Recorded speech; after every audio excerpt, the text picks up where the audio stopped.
Once more, welcome to the presentation of this work titled The Sickle Cell Trait and Reproductive Decisions Among Youths in the Faco Division, presented by Dr. Ndei Fondweng, supervised by Professor Doran Bania, and co-supervised by Associate Professor Njunda Anna.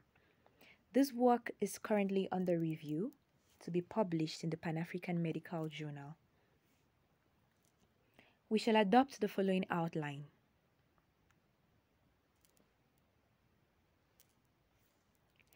Sickle cell disease is a group of inherited hematological disorders characterized by the presence of sickled hemoglobin. This mutated hemoglobin arises from the single substitution of glutamic acid by valine at position 6 of the beta-globin polypeptide chain. Sickle cell anemia is the commonest and most severe form of sickle cell disease. It is inherited when the hemoglobin S genes are taken from both parents. Note that it is eminently preventable if one parent has the normal hemoglobin AA genotype.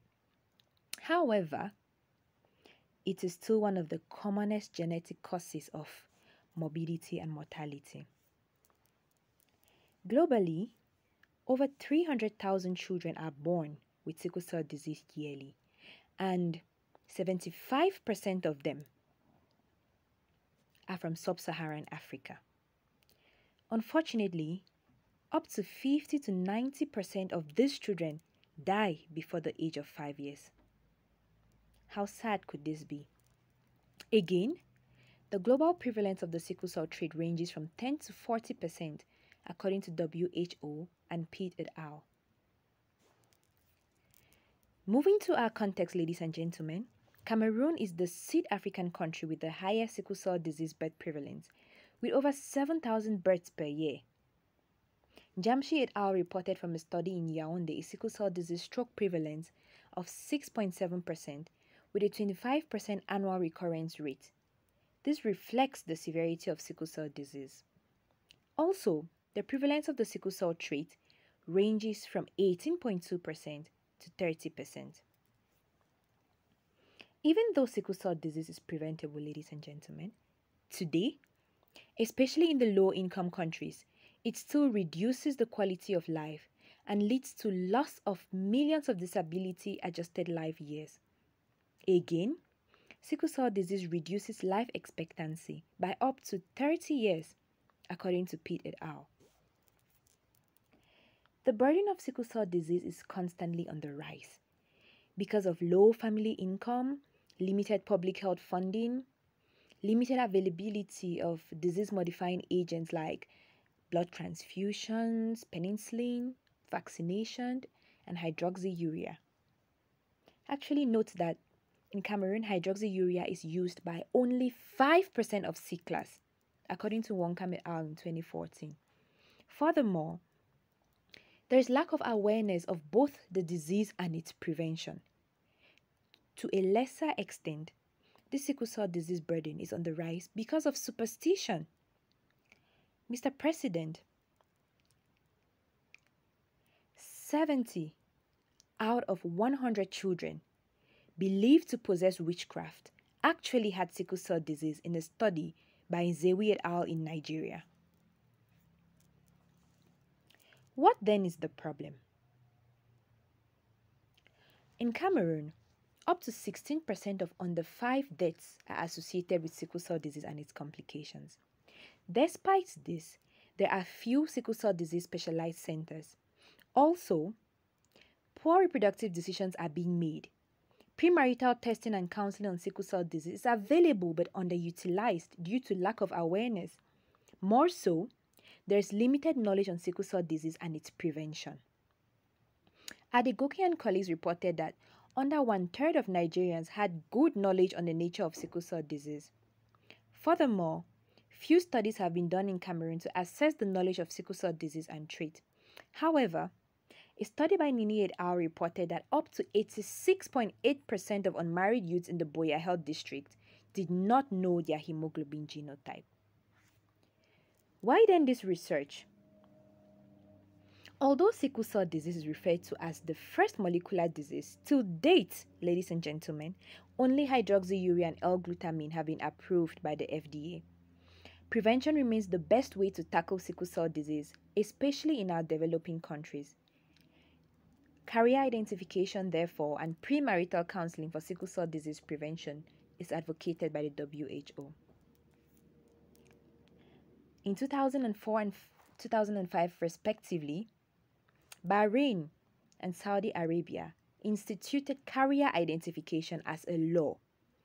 And ladies and gentlemen, this halved the prevalence of sickle cell disease over 10 years. The success of such a program depends on sickle cell disease knowledge, hemoglobin genotype knowledge, and the use of prenuptial counseling and good reproductive decisions in our study to seek and the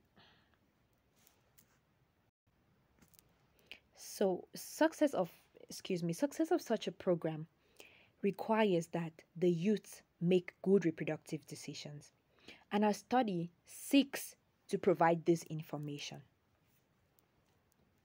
We therefore sought to determine the prevalence of the sickle cell trait in youth aged 18 to 40 years in the FACO division, to assess the knowledge of sickle cell disease and sickle cell trait in this group, and lastly, to ascertain the reproductive decisions this youth would make in regards to sickle cell disease and trait.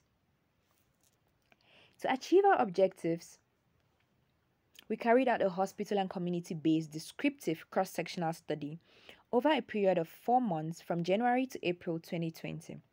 The target population encompassed youths aged 18 to 40 years residing in Limbe, Tiko, Boya, with sample collection sites being Limbe Regional Hospital, Tiko District Hospital, and Solidarity Hospital, Boya. In this study, we included consenting youths aged 18 to 40 years residing in Limbe, Boya, and Tiko. Potential participants who had been transfused within the previous 4 months were excluded. The proportionate to size, simple consecutive sampling method was used. Using the Cochrane formula, we had a minimum sample size of 288 participants with a p-value of 0.25.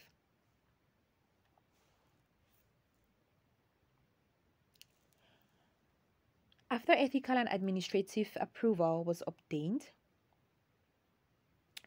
from the Institutional Review Board of the Faculty of Health Sciences, University of Boya, a pilot study was then carried out at Bonamusadi District Hospital, and the questionnaire was adjusted. Following radio announcements, participants were recruited at the aforementioned health facilities. Blood samples were collected for hemoglobin electrophoresis, then questionnaires were administered. Thereafter, blood samples were transported to the laboratory at Solidarity Hospital, Boya, where hemoglobin electrophoresis was done.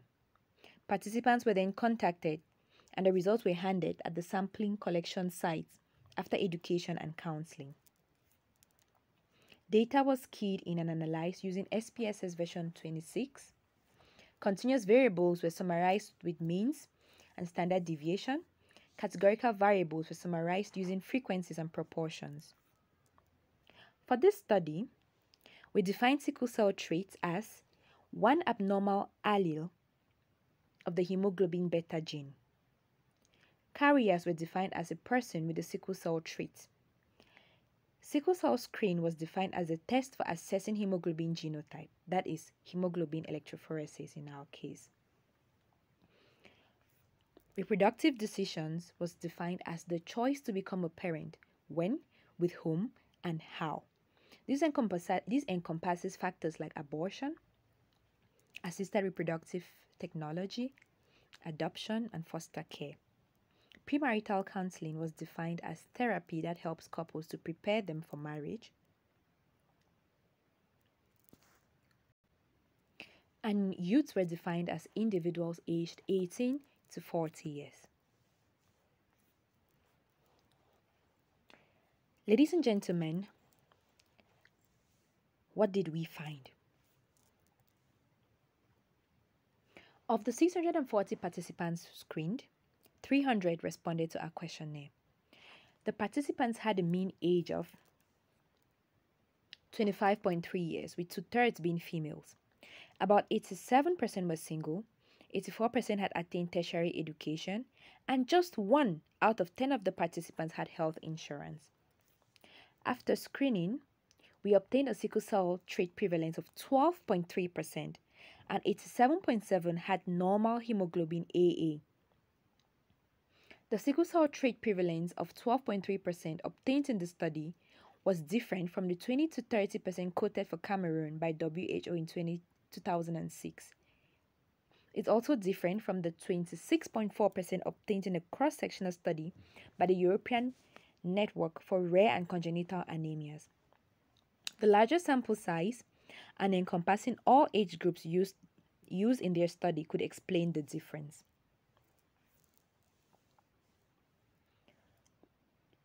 Of the population, 70% were females. This could be explained by the female predominance in our participants. 78% were carriers.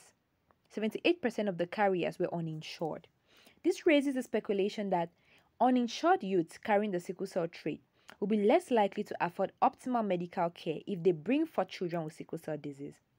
It's also worth noting that over 63% of the carriers had unprotected sex with no knowledge of partner genotype. Again, ladies and gentlemen, a quarter of these carriers do not ask for partner's genotype prior to starting a relationship. Behavioral changes towards sex is mandatory in the control of sickle cell disease and sickle cell traits. Having unprotected sex with no knowledge of partner genotype suggests that this youth will likely bring forth children with sickle cell disease, so the prevalence of sickle cell disease will rise if nothing is done. 96% of the study population had heard about sickle cell disease and 86.7% about sickle cell trait. This was similar to some studies done by Adewoyin et al. In Nigeria and Amide et al. In Ghana. This good level of awareness in the above studies is likely because most respondents were semi-urban dwellers and had exposure to the media.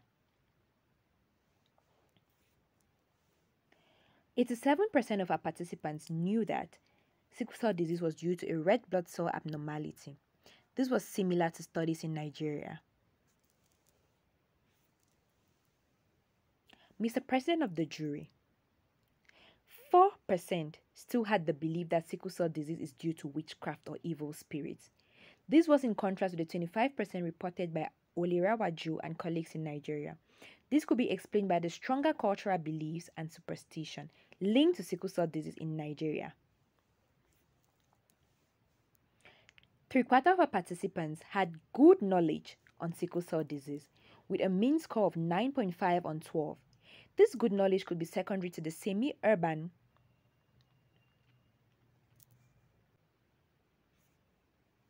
Of the married participants, 35% did not undergo premarital counseling because they did not have information on it or because they did not think it was important. This suggests a low awareness on the importance of premarital counseling. Over 95% of our participants agreed that everyone should know their sickle cell status. Note that 27% of the population checked or will check their sickle cell status because of the subsidized cost of this test, suggesting that decreasing the price of this test encourages screening. Over 3/4 of our participants did not know their partner's sickle cell status. Similar findings were gotten in Jamaica, in a study among African women where 78% did not know their partner's genotype. Over 92% of our population agree that hemoglobin genotyping should be routine in our hospitals once the concerned does not know his or her status. 76% and 68% agreed that partner genotype will influence marriage decision and having children respectively. About 43% of the participants decided not to have children again following one child with sickle cell disease. Very importantly, ladies and gentlemen, 22% decided to have children with another partner to limit risk. These results are highly suggestive of the high rate of divorce carrier marriages may result in after a child with sickle cell disease. This also points out how family size may be restricted due to the fear of having another child with sickle cell disease. up to 26% of the population decided to terminate the pregnancy following intrauterine diagnosis of sickle cell disease. This was higher in a study by Flanders, where 43% said yes to pregnancy termination. In this same study, 16% rejected abortion with viewpoints on it being murder. These differences could be attributed to the fact that this study was done in high school students, hence younger and less experienced. About a third of the population agreed to use contraception, non-childbearing options like adoption, foster care, or to use artificial reproductive technology to avoid sickle cell disease. Half of our participants agreed with the law restricting marriage between two carriers or marriage between a carrier and someone with sickle cell disease to avoid sickle cell disease births. In conclusion, 1 in every 10 persons in our study population has the sickle cell trait. 3/4 of the population has a good knowledge on sickle cell disease and trait. However, majority are unaware of self and partner genotype. More than half agree that partner genotype will influence marriage decision and having children. A third of participants agree with the use of contraception, non-childbearing options, and artificial reproductive technology to avoid sickle cell disease. Ladies and gentlemen, the reproductive choices show that the goal of reducing sickle cell disease is compelling. Carrier testing earlier in life offers a less burdensome and potentially effective means to achieve a lower sickle cell disease prevalence in the population. We therefore recommend to the government to expand sickle cell trait screening programs, to subsidize the cost of hemoglobin electrophoresis, and to work towards advancement in medical technology so that technology like pre-implantation genetic diagnosis and intravenous fertilization could be available to widen reproductive options for already existing sickle cell trait carrier couples. We recommend to the health sector to advocate for early hemoglobin genotyping. So health workers should make efforts to request hemoglobin genotype once a patient with unknown genotype is in contact with them. We recommend to the scientific community that they carry out larger studies to get national prevalence of sickle cell trait and more research on preventive and curative options for sickle cell disease. To the youths, we recommend knowledge of your genotype and partner's genotype prior to a relationship, prior to sexual intercourse, and absolutely prior to marriage. Ladies and gentlemen, thank you for your kind attention.